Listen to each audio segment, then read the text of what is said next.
کاتم باش بینەرانی خۆشەویستی تلویزیۆنی کۆمەڵە زۆر خوشحاڵم بۆەوەی هەم لە خزمەتتانە بۆ پێشکەشکردنی بەرنامێکی تری دیالۆگ. ئازیزان، مەوێلەوە پێش 6 هێزی سیاسی پێکەوە ڕێکەوتنامەیەکیان بڵاو کردەوە و داوایان لە خەڵکی کوردستان و لایەنگران و هەموو دۆستانی خۆیان کرد کە بە بۆنەی ساڕۆژی مەرگی ژینا کە بەدەست هێزی کۆماری ئیسلامی ساڵێک لەوە پێش گیانی لەدەستە پێکەوە کۆبنەوە هاواهەنگی بکەن و داوا بکەن لە خەڵکی کوردستان کە ئەو ڕۆژە لە هەموو شوێنێ لە دوکان و بازار و هەموو شوێنێک تعتیل ببێت و مانگرتنی گشتیان ڕاگەیاند. لەسەر مەوزوعات تەبعاً زۆر باس کراوە و ئێمەش پێمان خۆشە لە گۆشە و زەوایەکی تریشەوە شاید باسی مەوزوع بکەین. هەر بۆ بۆنەوە داوامان کردووە لە بەڕێزان کاک ئەهوەن سیاکۆ ئەندامی مەجلیسی پژاک و کاک ئاکۆی ئەنوەری ئەندامی کومیتەی ناوەندی کۆمەڵەکە بەشداری ئەم بەرنامەیە بن. کاک ئەهوەن و کاک ئاکۆ بەخێر بێن بۆ بەرنامەیە.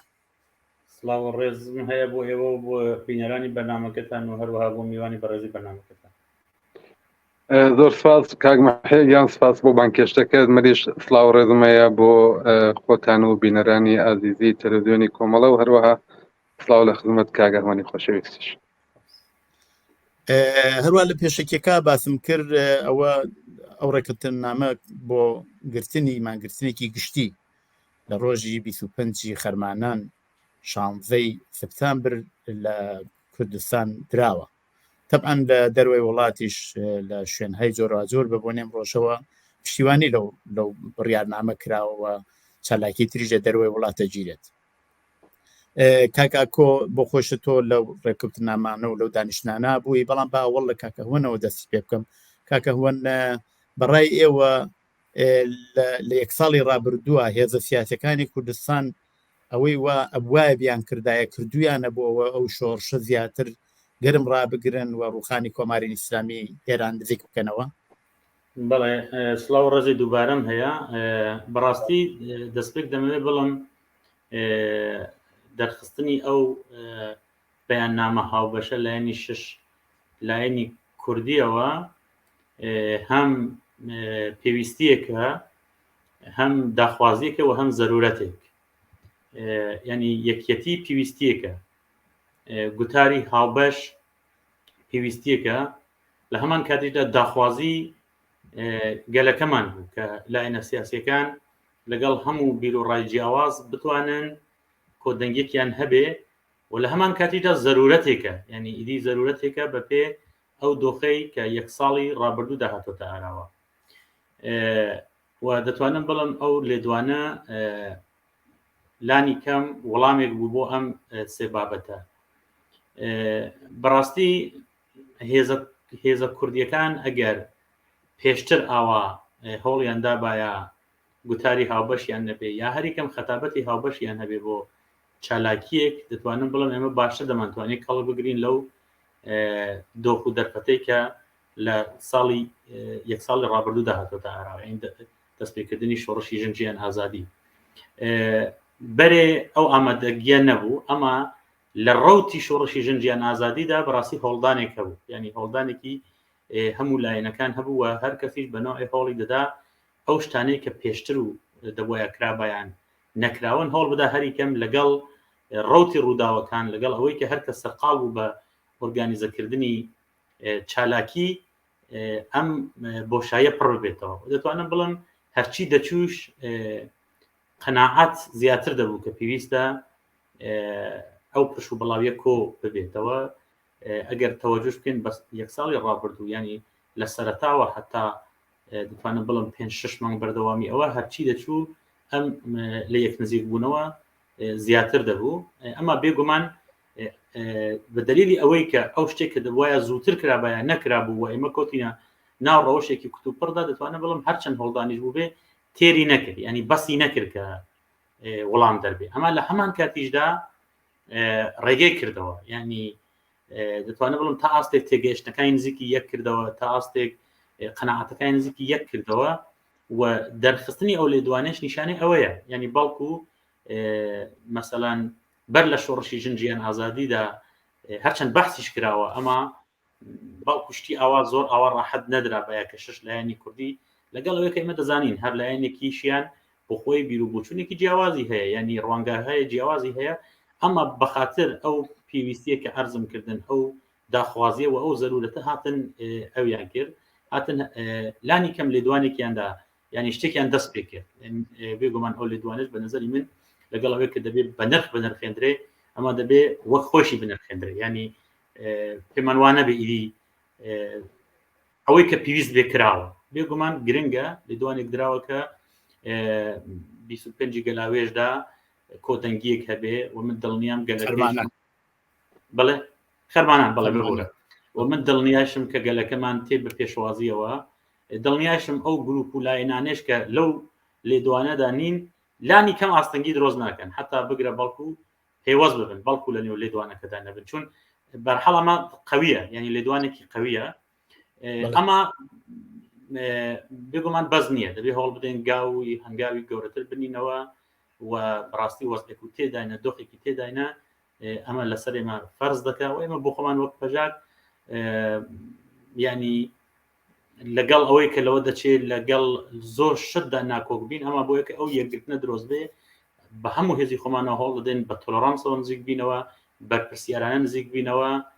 و من دڵنیام ئەو لاینانێش کە هەن ئێستا وەک یەکیش نەبێ ئەم هەستی بەرپرسیارەتیان تێدا هەیە توانم ئەوە بڵم ینی یەک ساڵی ڕابردوو هەم کار کرا هەم نەبەسی هەبوو ئەمە ئەم لێدوانە سەرەتایەکە بۆ ئەوەی کە ئیدی بەڕاستی هەوڵ بدەین ڕۆژ بە ڕۆژ ئەم کۆدەنگیە بەهێزتر بکەین و بتوانین بەهێزی گەورەترەوە بینە مەیدان کاک ئەکۆ ئێوە بۆ خۆتان لەو دانیشتنانە بوون ئایا هەموو هێزە سیاسیەکان یعنی هیچ مەرجێکدا نەنراوە بۆ ئەوە هێزە سیاسیەکان کۆبنەوە یا چۆن بووە پێم خۆشە بینەرانیش ئاگدار بکەنەوە چونکی هەموو هێزە سیاسیەکان تەبعەن لەو کۆبوونەوەیە لەو بڕیارنامانەی بەڵێ کاک مەحیا ڕاستیەکەی هەرچی ڕوویدا خواستی ناوخۆ بوو هەرچی بوو تەنانەت لە دانانی ڕۆژەکەش لە ناوخۆ من دڵنیام دانەدانەی لایەنە سیاسیەکان کە دانیشن پێکۆ قسەمان کرد هەمووی متفق القول بوون لەسەرەوەی کە خەڵک لە ناوخۆوە داوایان لێ کردوین کە لایەنە سیاسیەکان بە شێوەی هاوبەش بانگەواز بدەن و داواتان لێ یەکەین کە ڕۆژی 25 خەرمانان بێت تەنانەت ڕۆژەکەشیان بۆ تاین کردبووین ئێمەیان ناچار کرد لایەنە سیاسیەکانیان ناچار کرد کە هەروەکو ئەوەن باسی کرد یەکێ لە خاڵەکانی زەرورەت بوو و ئەوان بە هەستکردن بەو زەرورەتە لە ناوخۆوە لایەنە سیاسیەکانیان ناچار کرد کە بێن هەڵوێستێکی ئاوا بگرن بەڵێ هەروەکو بۆ ئێمە هاتبوو هەروەکو بۆ باقی لایەنە سیاسیەکانیش دڵنیام چووە بۆ هەمویان بەگشتی بەڵام لایەنێکی سیاسی هەبوو کە بە دڵخوازی خۆی بە هەندێک لە ملاحزات نەهاتە ناو ئەو بانگەوازە هاوبەشەوە بۆ کارەکانی مربوط بە خۆیان بوو بە کێشەکان کە لە ماخرانەیە دروست بوو بەڵام ئەوانیش تەنانەت بۆ فشارەی کە لە ناوخۆوە هاتبوون ئەو داخوازەی کە لە ناوخۆوە بۆ ئەوانەی شوو بوون کە لە هەمان ڕۆژە هەڵوێست وەربگرن ڕاگەیاندنیان داوە ئەگەر چی بە جیاواز بەڵام بۆ هەمان ڕۆژ بۆ هەموو لایەنە سیاسیەکان ئێمە کاتێک یەکەم کۆبوونەوە کە کرا هەمووی بە ئەرێنی چاویان لێ کرد و بە پۆزیتیڤ ڕوانیان لە مەسەلە لە ڕوانگەهای جۆرا و جۆر جگەلەوە کە ئەوە خواستێکە کە بە تایبەتی پێشتریش هەبووە بەڵام لە دوای شۆڕەشی ژینا لە کوردستانی ڕۆژهەڵات بۆ سەر لایەنە سیاسیەکان دژ بە پرژ و بڵاویە و داوایان لێ کردووە لەلایەنە سیاسیەکان داوایان کردووە بە حیفزی جیاوازیەکان بە حیفزی هەموو بۆ چوونە جیاوازەکان بەڵام ئێستا بۆ ئەوەی کە ڕیزی کۆمەڵانی خەڵک بۆ مبارزە دژی کۆماری ئیسلامی یەک بێت هاودەنگ بن متحد بن داوایان لەلایەنە سیاسیەکان کرد کە پێکۆ بووە ئەویش سەرچاوە لەوە ئەگرێەوە دووجارێکی تر ئەوە دووپاتەکاتەوە کە کوردستان جوغرافیایەکی حیزبیە و لایەنە سیاسیەکان ئەوانەی کە دەستێکیان بەسەر ئاورۆ هەیە لە ناو کۆمەلگا و دەور و نەخشیان هەیە و جێگە و پێگەی کۆمەڵایەتیان هەیە بەو زەرورەتە هەستیان کرد و هاتنە پێی ئەو بەیانیە مشتەرەکە یا و بانگەوازە هاوبەشە. بۆ جواب بە پرسیارەکە بڵێم بەڵێ بە هەموو لایەنە سیاسیەکانیان وت ئەوەی کە نەهات بۆ خۆی بڕیاری خۆی بوو ئەینا هیچ لایەنێکی سیاسی لێ نەبواردرا. کاکۆبا و پرسیارش بەڵام بە کورتی جواب دەرەوە لە ئێوەش بکەم ئایا هێزە سیاسەکانی کوردستان لە جێگەی گونجاوە لە یەک ساڵی ڕابردووە هەڵسوکەوتیان کردووە بەرامبەر بەو ئاخێزی جەماوەریە بەو شۆڕشە زۆر کەس بە ئینقلاب بەوەی کە کۆماری ئیسلامی بەڕاستی خستوەتە مەنگەنەوە کۆماری ئیسلامی هەڕەشەی هەر لەسەرەوە خۆشی زۆر چاکەزانێ هێزی سیاسی لە کوردستان ئایا توانی ئەو دەورە ببینێت لەو یەک ساڵی ڕابردووەوە پێویست بوو؟ بە دڵنیایی لە ئاستەوە قاعاتی خەڵکانە بوو و ئەمە ئێمە ناڵین ئەمە کۆمەلگا پێمانەڵێت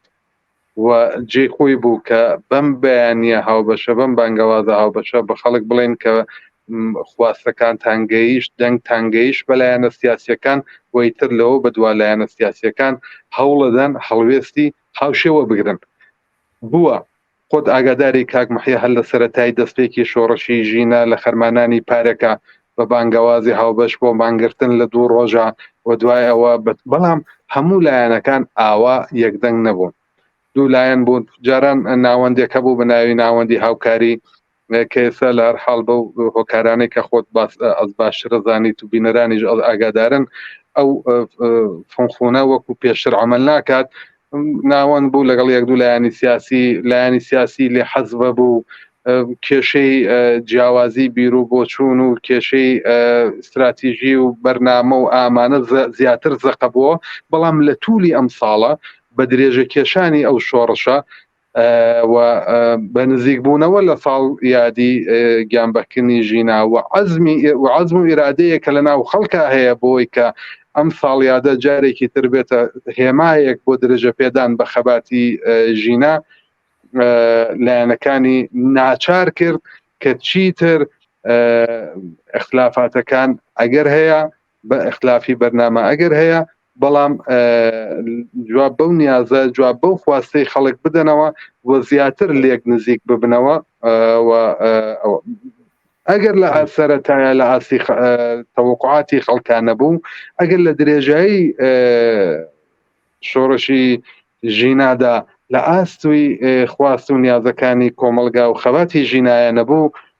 ئێستا کەمەکەمە لایەنە سیاسیەکان بەم بانگەوازە هاوبەشە بەرەو پیرەوە چن کە چیتر زیاتر لە دەوریە کۆ ببنەوە و زەرورەتی تریش هەر موقعیەتی لایەنە سیاسیەکان خۆی لێرە بەڵام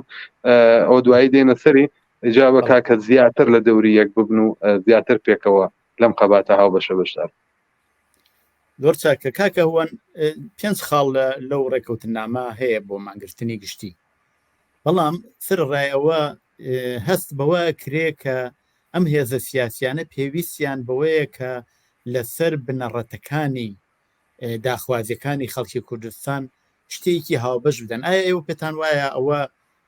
پێویستە یا ئەگەر پێتان وایە پێویستە چەنە کاری بۆ کراوە لەو بابەتەوە گەرەکرێ تۆزیحێکمە بۆ بدەن؟ بەڵێ بێگومان پێویستە من ئەرزم کردن گوتم ئەم بەیاننامە هاوبەشە گرنگە و زۆریش گرنگە لەبەرەوە ئەرزم کردن کە دەبێ مۆبالەغە نەکرێ زیاتر لە ئاستی خۆی چون ئەگەر ئێمە پێمان وابێ ئیدی ئەمە بەسە ئەو کاتە هۆڵ نادێن بۆ ئەو شتێکە جەنابەت لە پرسیارەکەدا وڕژاندت بەڕاستی تەنیا لە چوارچێوەی کاری پراکتیکیدا و بڕیارگرتن بۆ قۆناغێک بۆ هێندە پراکتیک ئیدی بەس نییە ینی پێویستە پلان و بەرنمەیەکی هاوبەش کورد هەبێ لە ڕۆژهەڵاتی کوردستاندا و بۆ تەنزیمی ئەم پلان و بەرنامە پێویستە ئیرادەیەکی هاوبەش بێتە مەیدان ینی نەتەنیا لایەنە سیاسیەکان بەڕای من لایەنە کۆمەڵایەتیەکان لایەنە مەدەنیەکان دەبێت هۆڵ بدرێ ینی ئستراتژی کورد بە بەرچاوگرتنی بەرژەوەندیە نەتەوەیەکان و بەرژەوەندە کۆمەڵایەتەکان تەنزیم بکرێ بێگومان لایەنە سیاسیەکان بەهۆی ئەو تەجروبەی کە هەیەە و بەهۆی ئەو ئیمکانەی کە هەیەە دەتوانن پێشنگایەتی ئەمە بکەن و ما باقی هێزە کۆمەڵایەتی مەدەنیەکانیش بێن لە مەیدان. یعنی ئەگەر ئێمە بتوانین بمانەوەی بەڕاستی وەڵامدەر بین، وەڵامدەری داخوازی گەلەکەمان بین، وەڵامدەری ئەو قۆناغە بین کە تێداین و لە هەمان کاتیشدا ببینە هێزێکی قەوی و یەکگرتوو لە بەرابەری هێرشەکانی دژمندا، دەبێ هەر چیز و بۆ ئەمە پەلە بکەین. حتا بە نەزەری من دوای ساڵوەگەری قەتڵێژی ناو دەستپێکردنی شۆڕشی ژنجیان ئازادی کە ئێستا هەمومان سەرقاڵی ئەوەین کە بتوانین بە شکۆ بەرەو پێشەوەی ببین، دەبێت دوای ئەوەی دی ئەمە ڕانەوەستێ، یعنی دەبێت هەوڵدانەکان بەردەوام بێ. ڕاستە هەر لایەنێک و هەر حزبێک پلان و بەرنامەی خۆی هەیە، هەر لایەنی حزبێکی دەتوانێت پلان و بەرنامەی خۆشی دانێتە سەر مێز و لایەنەکانی تریش بەڕاستی لایەنە مەقبوڵەکانی قبول بکەن. ئەما لە نەهایەتدا دەبێت شتێکی یەکگرتوو بە ئیرادەیەکی هاوبەشەوە درۆست ببێ. حتا بە نەزەری من دەبێ ئیدی بیر لە کۆنفرانسی ڕۆژهەڵاتی کوردستان بکرێتەوە لانی کەم، یعنی کۆنفرانسێ بکرێت، لەو کۆنفرانسەدا باسی پرسیلەکان بکرێت، باسی کێشەکان بکرێت، کەسانی پسپۆر بەشدار بکرێن، حزب سیاسیەکان هەبێن، لایەنە کۆمەڵایەتیەکان هەبن. هەری کەم ئەگەر لە ناو خودی ڕۆژهەڵاتی کوردستان دەرفەتی ئەوە نییە لەو مەیدانانەیە کە دەرفەتی ئەمایە مرۆڤ بتوانێت لەو مەیدانانە دەست پێ بکە هەری کەم ئیدی لە کاتی خۆدا لە سفرەوە دەست پێ نەکەین. هێندشتمان ئامادە کردێ بێگومان لەو کۆنفرانسەدا دەتوانێت زۆر بڕیار بگیرێت، دەتوانێت میکانیزمێکی بەڕێوەبەریش هەڵبژێردرێت بۆ ڕۆژهەڵاتی کوردستان، دەتوانێت میکانیزمی بڕیار وەرگرتن دروست بکرێ، حتا دەتوانێت لە بواری پاراستنەوە کە ئێستا داگیرکەرانی کوردستان و کۆماری ئیسلامیش بە هەموو هێزی خۆیەوە دەیەوێت بەڕاستی هێندە دەرفەتی کورد بۆ پاراستن لە بین ببا، دەتوانێت لەو هاودیتنانەدا، لەو کۆنفرانسانەدا، لەو بەحث و گفتوگویاندا ئەمانش بکەوێتە بەحث و گفتوگوەوە. ئێمە دەبێت بزانین کە ئێمە ملەتێکین بێ پاراستن نامان کرێ، یعنی دەبێت پاراستنێکمان هەبێ، ئەمە لەو لایشەوە بە شێوازی کلاسیک و شێوازی پێشوو ناکرێت. دەبێت چ بکەین؟ دەبێت ڕێگەیەک بدۆزینەوە، یعنی پێویستیمان هەم بە نەهادی بڕیار وەرگرتن هەیە، نەهادی بڕیار وەرگرتن بۆ لە چوارچێوەی بەرژەوەندیەکانی کورد لە ڕۆژهەڵاتی کوردستان، پێویستیمان بە نەهادی ئیجرایی هەیە کە ئیدی حزب دەرباز بکە، یعنی بەڕاستی ئەوێکی نەتەوەیی بێ، ئەمە ئیرادەی ئەحزابیش هەم لە پێکهێنانیدا هەم لە بەڕێوەبردننیدا دەخیل بێ و نەهادی پاراستن، نەهادی ئەوەی کە بتوانین لە بەرابەری هێرشەکاندا قەوی بین، بەهێز بین. بە نەزەری من ئەم لێدوانە دیسان دەڵێن گرنگەکەی ئەوەیە کە هێندێک دەرگای بۆ ئەمە کردووەتەوە، ئەگەر ئەم ئیرادە قەوی بێ و دوای ئەم پلانسازیەیە کە لەم لێدوانەدا ئیعلام کراوە بۆ خۆشە نامەشتان پێکرد، پلانسازیەکە پلانسازیەکی پراکتیکیە بۆ ساڵۆگەڕی شۆڕشی ژنجیان ئازادی و مەقتەعیە. دوای ئەوە دەبێت بەڕاستی مرۆڤ لەسەر ئەساسیەکان بەحث بکە، گفتوگو بکە، قسە بکە، بچێتە بڕیار. بەڕاستی پۆتانسیێڵێکی عەزیمی کورد هەیە لە ڕۆژهەڵاتی کوردستان. ئەم پۆتانسیێڵە ئەگەر باش کار بکرێ، ئەم پۆتانسیێڵە هێزی بەرپەرشدانەوەی هەموو هێرشێکی هەیە، هەموو گۆڕانکاریەکیشی هەیە. ئێمە ئیدی مەجبورین دەست لەسەر دەست ڕاوەستین یا مەجبورین وەک چاوەڕوانی مداخلەیەکی دەرەوە بین یا لە بەرابەری دژمندا تووشی زعف ببین. ئەو پۆتانسیێڵە کۆ بکەینەوە، بەو پۆتانسیێڵە دەتوانانی بەڕاستی ئەم قۆناغە بە سەرکەوتووی بەرەو پێش بێت. توانمەوە بڵێم. بڵێ کاکە کۆ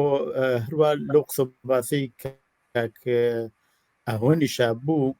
لە ماوەی یەک ساڵی شۆڕشی ژنجیان ئازادیدا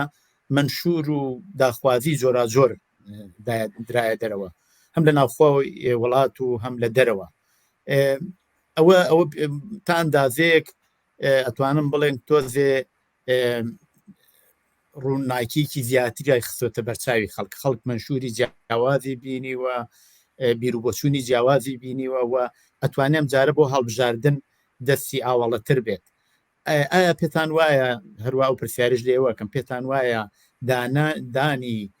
لانی کەمێکی داخوازیەکانی خەڵکی کوردستان پێویستە؟ تەبعەن ئەو شتە کراوە بە ئەوەش ئیشاری پێ بکەم ساڵی 58 کاتی هێرشی کۆماری ئیسلامی بۆ سەر کوردستان هەیەتی نوێرانەی خەڵکی کورد هەر بڕیارنامەیەکی 28 مادەییاندا، بەڵام ئەو کاتە هێرشێک کرابوو، یعنی جێگەی شتێکی وا بۆشاییەکی وا دیار بوو بۆیە ئابەو شێوە دەرکەوت. بەڵام ئێستا چی ئێستا پێتان وایە ئەوەی شەر پێویستە؟ بەڵێ پێم وایە پێویستە وە لە درێژەی ئەم کارانەی کە ئێستا دەکرێت بۆ ساڵوگەڕی شۆڕشی ژیان ئازادی دەبێت خەڵک لایەنە سیاسیەکان بە هاوکاری لەگەڵ منفەردینی هەڵسوڕاوی سیاسی لە کوردستان ڕێکخراوە NGOکان لە ناوخۆ منشورێک بۆ لە حەدی داخواز و متاڵباتی خەڵکی کوردستان مەطرحکەن. کاک مەحیا خەبات لە ڕۆژهەڵات شۆڕشی ڕۆژهەڵات چیتر وەکو جاران ناتوانن چاواشەکاری لەسەر بکەن لانیکەم دوای شۆڕشی ژیان ئازادی. تۆ چاولێکە دروشمەکانی شۆڕشی خەڵکی کوردستان دروشمی ژیان ئازادی بە هەموو معناکانیەوە بە هەموو باری سیاسی و کۆمەڵایەتی و حتا بەسایلی مربوط بە ژینگەش لە خۆگرێ ئەو شعارە جیهانی بووەتەوە، نەتەنها لە ئاستی ئێرانە جیهانی بووەتەوە. لایەنە سیاسیەکان چیتر کۆماری ئیسلامی بە دروستکردنی سێناریۆ و فیلم و تەبلیغات لە میدیاکانیەوە ناتوانێت ئەم لایەنە سیاسیانە بەدناوکە. ئەم لایەنە سیاسیانە تەنانەت لە ئاستی ڕاهبەریەکانیشیانە ئێستا مەترەحن هەم لە ئێران هەم لە ئاستی دنیادا ساحە و نەزەرن جوڵانەوەی خەڵکی کوردستان لە پاڵ ئەوە لایەنە سیاسیەکان لەم بوارەیە ئەبێ زۆر بە اعتماد بە نەفسی زیاتر لە جاران زاهر ببن. من پێشتریش لەو کۆبوونەوەیە باسم لێ کردووە ئێمە ئەبێت وەک ساحب ماڵ لەو شۆڕەشەیە خاوەنداریەتی بکەین لە شۆڕش جژ بە کۆماری ئیسلامی تاڕوخانی هیدایەتی بکەین ڕەهبەری بکەین و ئەمە لە پتانسیل و توانایی ئەم شۆڕشە لە کوردستان شۆڕشی حەقوازی لە کوردستان هەیە. جا ئەمە ناکرێت ئەگەر خواستەکانی خۆ لە نەزەرانەگری، ئەمە ناکرێت ئەگەر تەمکین بکەی، ئەمە ناکرێت ئەگەر بە نزمی بڕۆی بۆ مۆزوعەکە و خواستەکان و ئەو داخوازە چونکە خەڵکی کوردستان لە پشت نەبێ. ئەو هێزە کە لایەنە سیاسیەکان وەریان گرتووە ئەو ئاعتماد بە نەفسە کە هەیەە لە جوابدانەوە بەخواستی کۆمەڵانی خەڵکە لە کوردستان. کۆمەڵانی خەڵک لە کوردستان ئێستا داخوازی حەدی ئەقەلی خواستەکانی خۆیانن، داخوازی مافەکانی خۆیانن کە بە توولی ساڵها لێیان زەوت کراوە بەتایبەت لە دەورانی کۆماری ئیسلامی و بەتایبەتی تر لە دوای شۆڕشی ژیان ئازادی. ئامارەکان باسڵەوەکەن زیاترین زەربەی اقتصادی تا ئێستا بە پێی ئامار کوردستان خواردوێتی.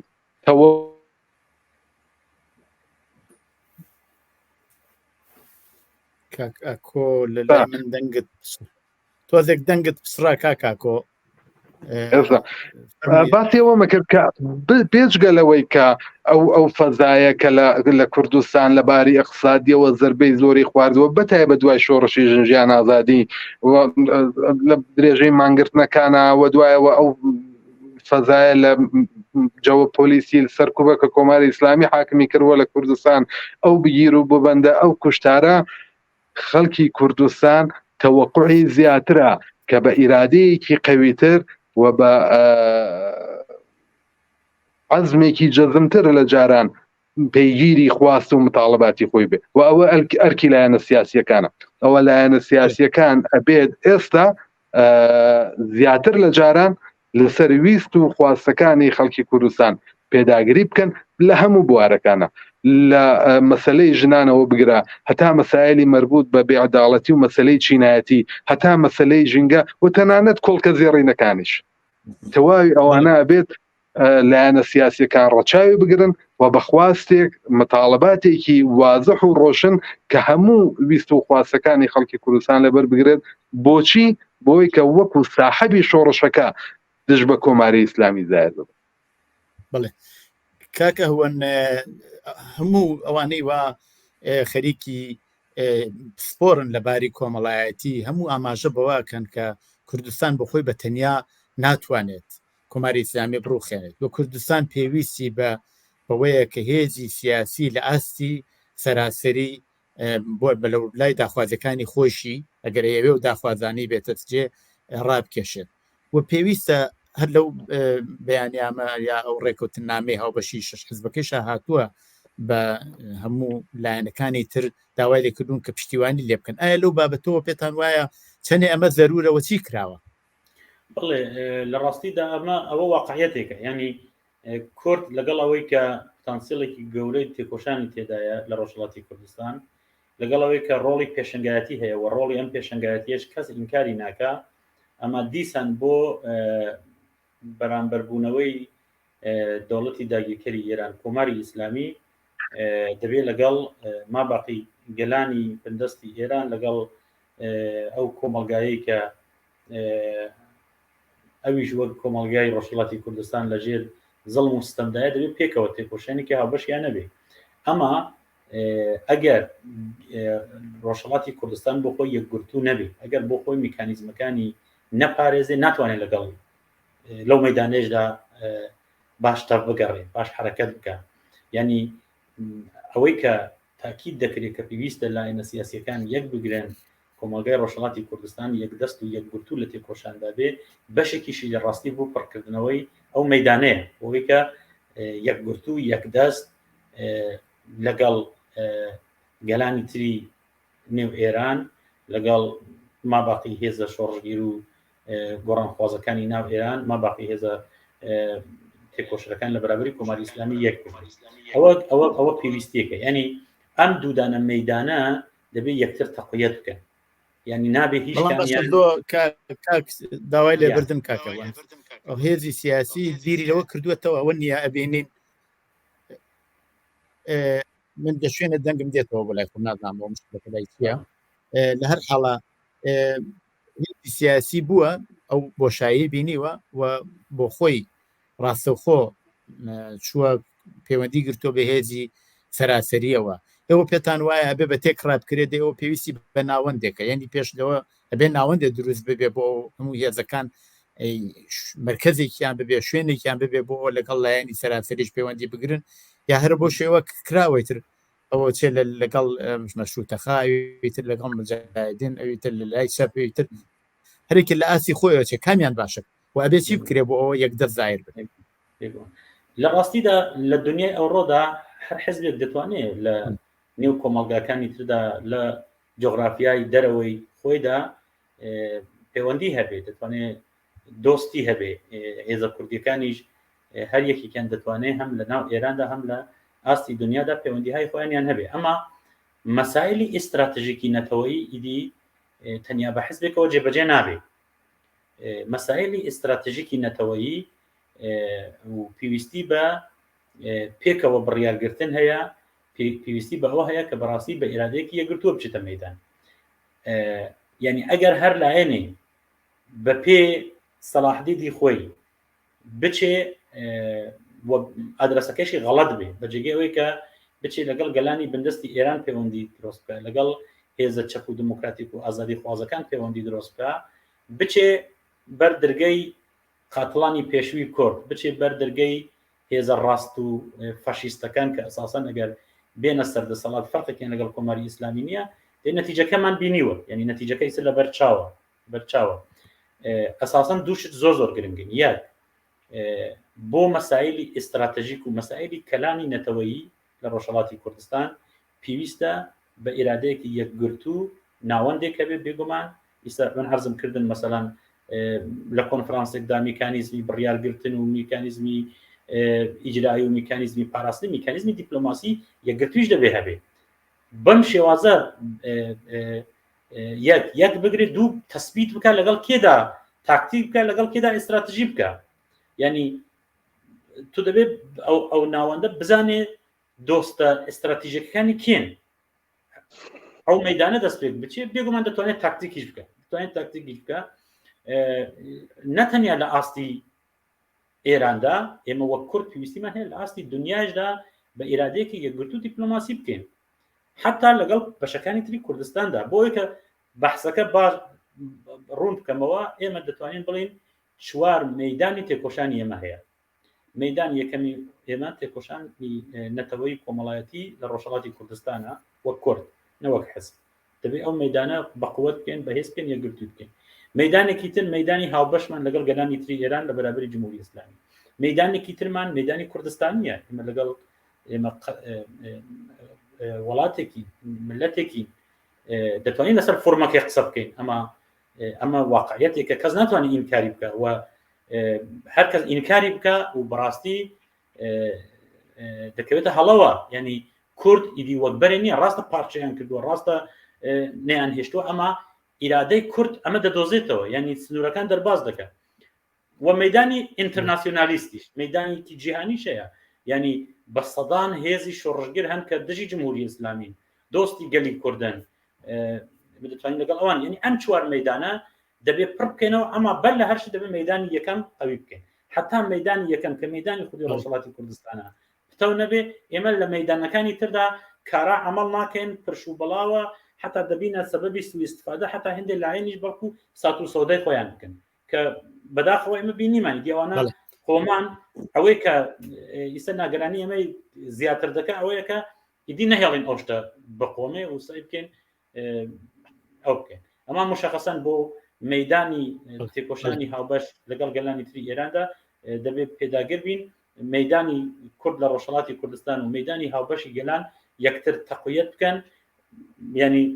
تێکۆتن لەناو مەدانی گشتی ئێراندا بە هیچ شێوازێ نابێت بە قیمەتی پاشەکشە لە مەدانی ڕۆژهەڵاتی کوردستان بێ و پێداگری لەسەر مەدانی ڕۆژهەڵاتی کوردستانیش نابێت بە هیچ شێوازێ ببێتە هۆی قوتبوون و دابڕان لە ئەو ساحە تێکۆشانە هاوبەشەی ئێمە لەگەڵ گەلانی ئێراندا هەیە و وەک زەرورەتێک ئەویش ناتوانین حاشای لێ بکەین و مەجبورین ئەوەش تەقویەت بکەین بەڵێ کاک ئاکۆ بە پێی قسانەی کاکە هوەن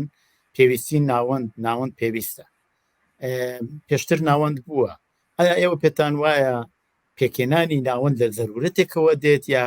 پێشتر ناوەند دروست بێ بۆ بەرەو پیری زەرورەتەکان بچێت بە چ شێوەیەکەوە هەڵێسەکەنن کاک مەحیە بۆ خۆ دەزانی ئێمە کۆمەڵە هیچ کات پێمان وانە بووە ئێبتدا بە ساکن ئەتوانین ناوەندێک دروستکەین بەبێ ڕەچاوکردنی زەرورەت یا بە پێ ئەوەی کە نیازی کۆمەلگا چی پێویستە بەبێ هەڵسەنگاندنی ئەو کات زۆر جار ئێمە لە ڕابردوو شابوومانە داوامان لایەنە سیاسیەکان کردووە بابێن پێکەوە بایکۆتی شانوگەری هەڵبژاردن لە ئێران بکەین بابێن پێکەوە بۆ نمونە هێنی سەرۆک کۆمەڵ جێبەجێکین ئەمانە هەمووی پێشتر بووە بەڵام بە پێی هەڵسەنگاندنێکی تایبەتی بۆ دەورەیەکی مشخص بووە ئێستا لەم هەلومەرجەیە بە بڕوای من چونکە من لە ئەوڵ باسمان کرد بە حیزی جیاوازیەکان بە هەڵسەنگاندنی هەموو ئەو شتانەی کە لە بەرنامە و استراتیژی و تەنانەت بۆ حەلی مەسلەی نەتەوایەتی هەمانە پێکهێنانی ناوەندێکی ئاوا یەکجار لێ ناشارمەوە بە بینەرانی ژاگادار من تەنانەت بۆ ئەم بانگەوازەش کێشەی گەورە نەبوو مانای گەورە نەبوو بەڵام بەحث زۆر لەسەری کرا دانیشتن زۆر لەسەری کرا گفتوگۆ زۆر لەسەری کرا تا ساغ بوونەوە بۆ پێکهێنانی ئەو ناوەندەش یەکەم ئەبێ زەرورەتێکی زۆر جدی بخوازێت و بزانین لە دەوری چی ئەمانەوێ ناوەند کۆ بکەینەوە چونکە بینیمانە تەجروبەمان کردوە دروستکردنی ناوەند بەبێ لێکدانەوەی هەلومەرجەکە و بەبێ زەرورەت ئەوەی بەسەر هات کەیسەی بینی و ئەگەر ئێمە هەنگاوێکی ئاوا بنین ناوەندێک دروستکەین و زەرورەت تەشخیصی زەرورەتەکە نەدەین ئەمجارە تاسیری نگاتیفی شێبێ لەسەر کۆمەلگا چون ناچارە بێت بۆ هەڵوەشاندن بەڵام بە بڕوای من ئەم هەنگاوانە ئێستای کە ئێمە بۆ ئەم بانگەوازە بەتایبەت بۆ 25 خەرمانان لەگەڵ لایەنە سیاسیەکان درراوە هەنگاوێکی باشە بۆ داهاتوو لەبەرەوەی کە ئێمە زۆر جار پێشتری ژووتومانە لەگەڵ ناوەند یەکێک لەو شتانی کە ئێمە ئەمانگووت ناینە ناو ناوەندەوە بۆ مانگوویەوە ئەبێ پژاکیش بێت دەبێ باقی لایەنە سیاسیەکانیش بێن بۆچی وامانەوت خۆ نەک لەبەر ئێستا لەبەر زەرورەتێکە لە داهاتووە ناکرا لایەنێکی سیاسی کۆمەڵایەتی چەکدار نادیدە بگریت لە ئێستاوە ئەمانگووت خۆش لەم باشتر ئەزانیت کە ئەمانگووت فەزای دوو قوتبی لە ئێستاوە ئەمانەوێت دروستکەین ئەمانەیە کوردستان دابەشکەین ئەوە لە ئێستاوە ینی تۆی دووبەرەکی و شەڕێکی ناوخۆ دروستکردنە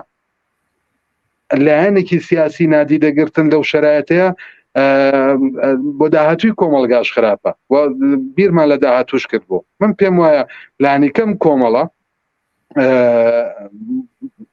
لە هەڵسەنگاندنی بۆ پێداویستی ئێستای و بۆ داهاتووشی یەکێک لەو لایەنانەیە کە هەنگاوی ئەرێنی هەڵێنێت بۆ لێک نزیککردنەوەی لایەنە سیاسیەکان لانی کەم لەبەرەوەی کە کۆمەلگای داهاتووی کوردستان وەکو خەڵکی کوردستان ئێستا چونکە خەڵکی کوردستان لە هەموو پارچەکانی تەجروبەیەکی ناخۆشی لە شەڕی ناوخۆ هەیە، لە شەڕی بینی لایەنە سیاسیەکان هەیە. ولانی کەم ئەم لە دەوری یەکبوونە یەکێک لە مەزیەتەکانی یەکێک لە خاڵە پۆزیتیڤەکانی ئەوەیە کە خەڵک ئەرخەیانە کات کە ئەم لایەنە سیاسیانە لە داهاتووە بۆ کێشە سیاسیەکانی بینی یەکتر دەست بۆ چەک نابن. ئەگەر چی چەکداریشن ئەگەر چیەوەن ینی ئەمە هەنگاوێکی باشە، بەڵام ئێستا بڵێن ناوەندێک زەرورە و ئێستا دروستیکەین بە بڕوای من خوێندنەوەی نییە، تەوافق نییە و هەل لە ئێستاوە ئەمانەوێن ناوەندێک دروستکەین کە دوبارە هەڵبەشێتەوە. بەڵام ئەبێت چەند هەنگاوی ئاوا بنین. ئێمە لایەنی سیاسی هەیە لانی کەم لە کۆبوونەوەکانش باسمان کرد 7 ساڵە نەماندیون دانیشتنمان نەبووە. ئەم هەنگاوە هەنگاوێکی باش بۆی کە بۆ داهاتوو کاری ئاوا بکەن. منیش پێم وایە لە دەوری کۆبوونەوەی حیزبەکان باشە، پێم وایە زەرورە لە ئێستاوە هەموو کەسێکیش بە حسابی 2 تا 4 تایە ئەزانن کە کۆبوونەوەی لایەنە سیاسیەکان لە کوردستان نیگەرانی ئەڕەوێنێتەوە، یەکگرتوویە کاسەفی مبارزە و زۆر خاڵی پۆزیتیڤی تر کە ئێستم باسی ناکەم، بەڵام پێکهێنانی لە ئێستاە ئیبتدا بە ساکن بە قەولی فارسیەڵێ بەبێ لە نەزەر نەگرتنیەوە بەبێ نەخوێندنەوەی هەموو خاڵە پێکهێنەرەکانی محکوم بە هەڵوەشانەوەی و ئەمە تەسیری زۆر خراپیە بێت لە کۆمەڵگای کوردستان. زۆر سپاس کاکە هەوەن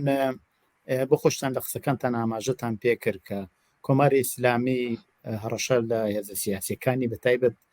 لە وەیوا لە هەرێمی کوردستان هەڵسوڕانی سیاسیان هەیە و لەوێ بارگایان هەیە. پێتان وایە ئەم بڕیارنامە کە بۆ مانگرتنی گشتی 25 خەرمانان دراوە چەندە کە توانی یاری دەری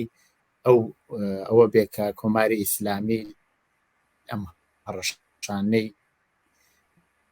بە شکست منجەر ببێت و بتوانێت لایەنی هەروە بە خۆشتان دیفانە ئاماژەتان پێکرد لە باشوور لە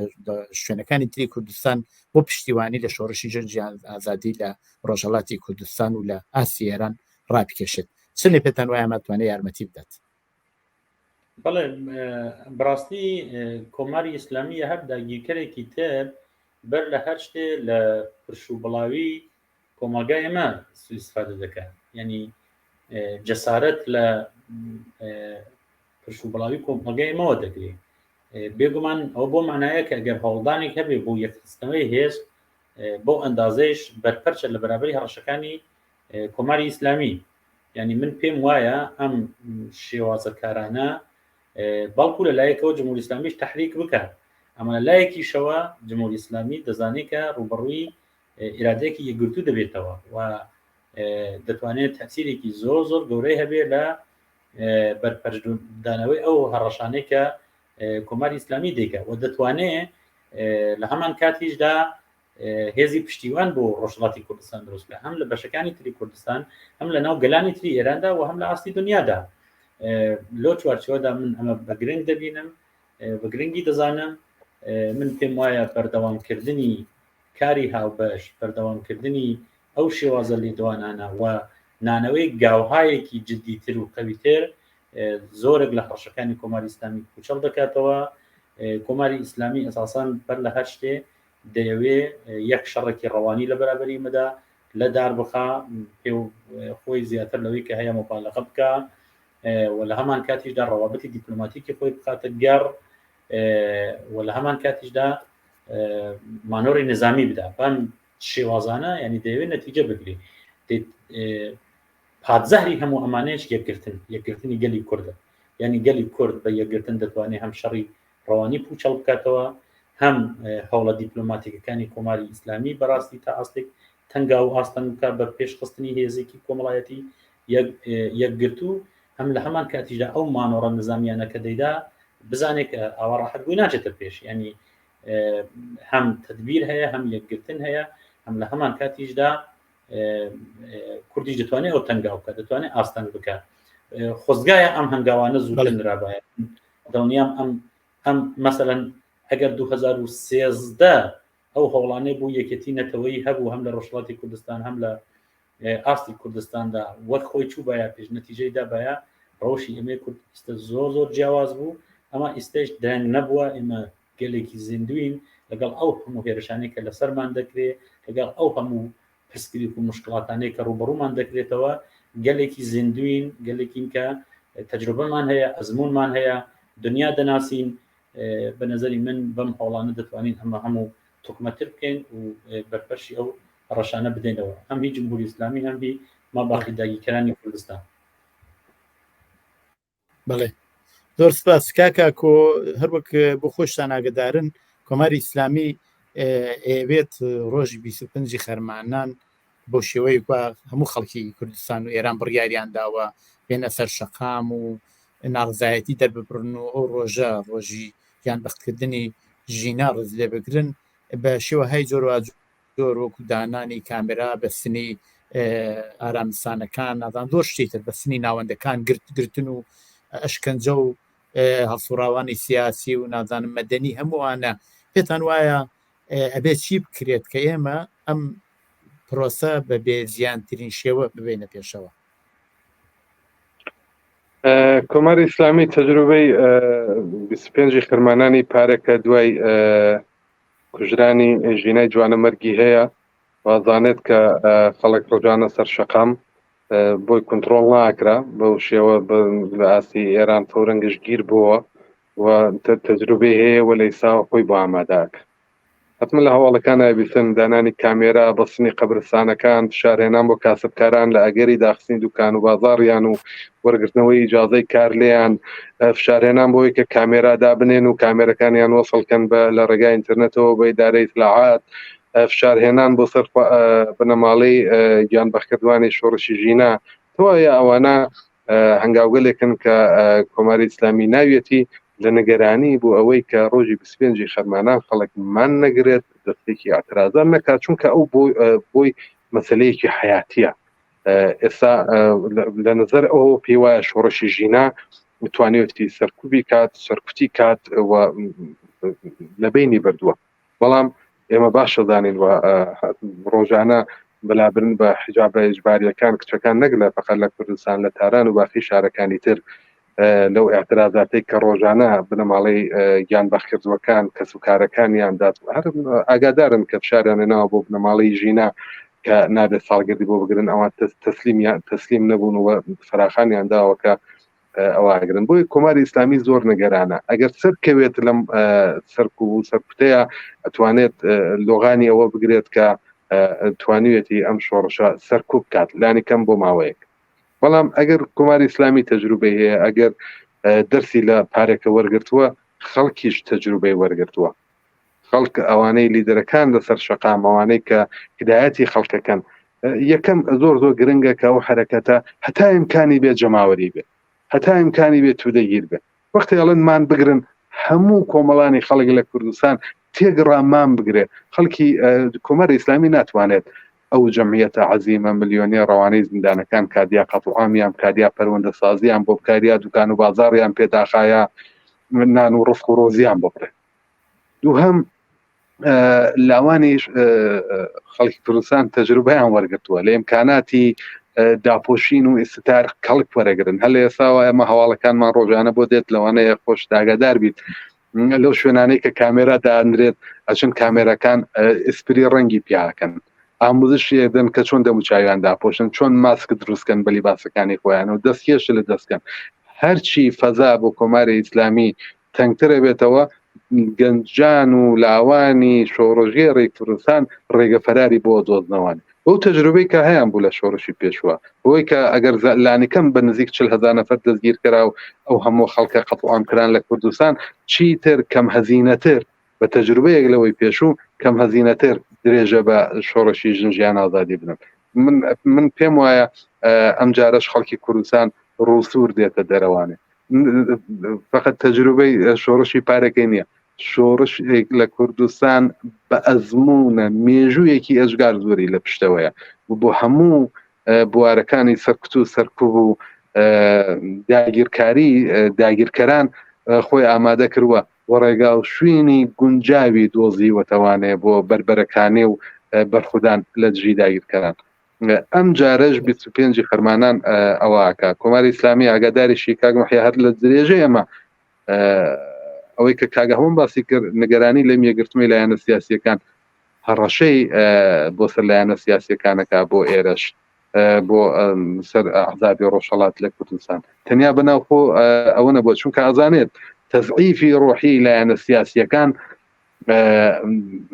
فشارهێنان بۆیان و نیشاندانی لایەنێکی سیاسی زەعیف لە ئێستادا ئەتوانێت چەندێک تاسیری هەبێت لەسەر ڕۆحیەی خەڵک، چەندێک تاسیری خراپی هەبێت لەسەرەوەی کە خەڵک لەم مانگەدا لە مانگی خەرمانان جارێکی تر درێژە بە ناڕەزایەتی و بەرخودانی خۆی بدات لە کوردستان. هەر بۆیە بەشێک لەو فشارشی کە هێنایەتی هەر لە درێژەی ئەوەیە هەم لایەنە سیاسیەکان بەم بانگەوازەیەک گرتووە جوابێکیان داوە بەو هەڕەشە و بڕەشانە و هەمەوەشی کە لە مقابل ئەو هەڕەشانەیە ئەمە جوابێکی ئێژگار گونجاو بوو بۆ برنەسەرەوەی ڕۆحی خەڵک لە ناخۆی کوردستان. بەڵێ کاکە ئەوان کاتم زۆر نەماوە زۆر بە کورتی